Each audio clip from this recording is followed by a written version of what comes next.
History is full of conquerors, scholars, and pirates, but very rarely do you get a guy who checks all three boxes while simultaneously dealing with the worst family drama of the 17th century. Meet Zheng Chenggong, also known in the West as Koxinga, the pirate king who built a multi-ethnic armada, defied the emperor of China, humiliated a European empire, and conquered an island. Before we talk about our main guy, we have to talk about his father, Zheng Chenggong. You see, Zheng Chenggong didn't just stumble into running a navy.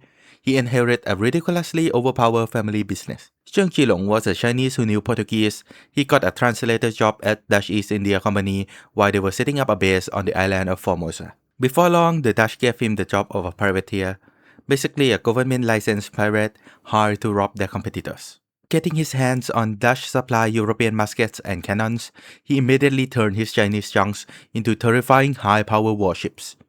Because of this, his family became intimately well-versed in both Western and Eastern military tactics. Over time, he grew fearlessly rich and powerful, eliminating and absorbing all his rivals left and right, until he became the undisputed pirate king of the Asian seas. He built a widely diverse pirate armada composed of Chinese sailors, Japanese ronins, European mercenaries, and a special honor guard of African musketeers. The guy basically collected warriors like they were trading cards. But Chenggong wasn't just building an armada.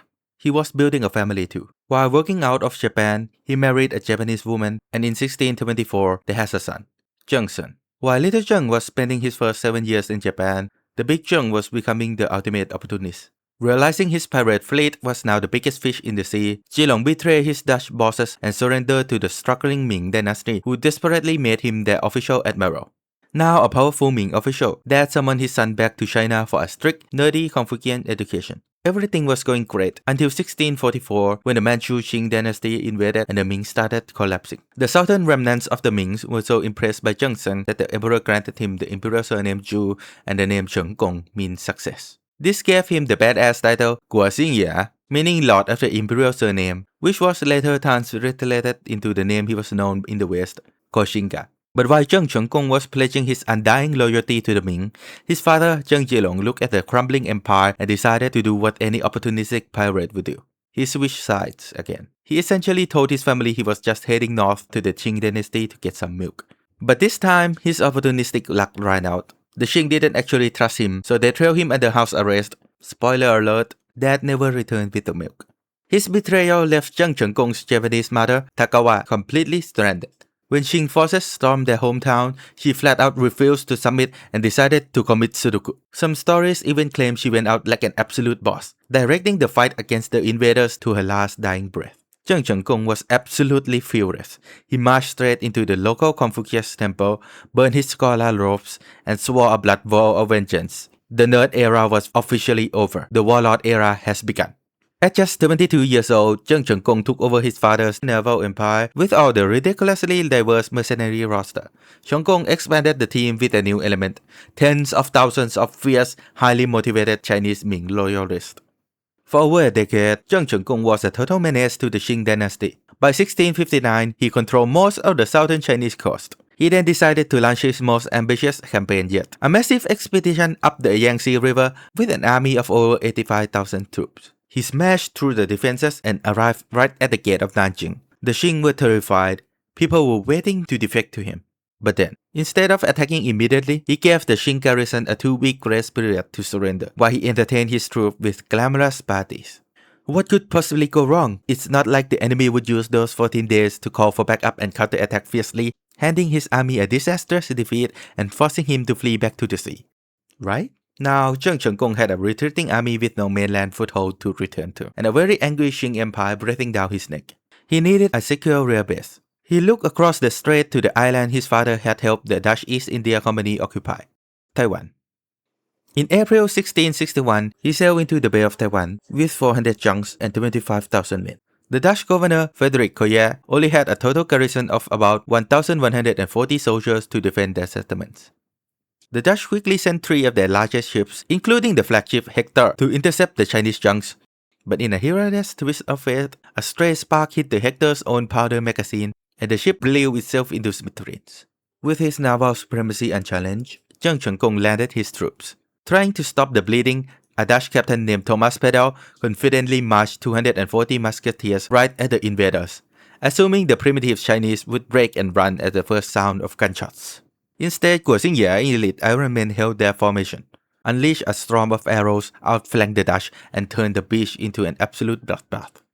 Seeing the Dutch military get completely crushed, the local Chinese workers and native aboriginal tribes, who absolutely despised their colonial overlords, realizing it was payback time. They defected to Koxinga en masse, burned their Christian schoolbooks, and formed tribal war parties, hunting down any Dutchmen who were still outside the forts. When Zheng Chenggong finally get his first good look at the main Dutch stronghold, Fort Zeelandia, and the secondary Fort Provincia, he was probably severely underwhelmed. He likely wondered if the Europeans suffered from fortile dysfunction because their structures were just so tiny.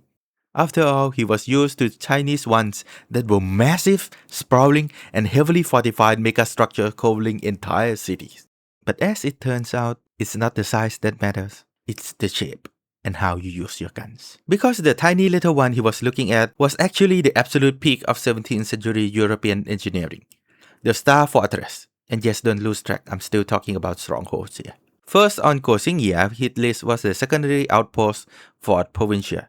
It was woefully ill-prepared, defended by just 140 men with almost no gunpowder, hardly any food, and absolutely no water because their well has dried up.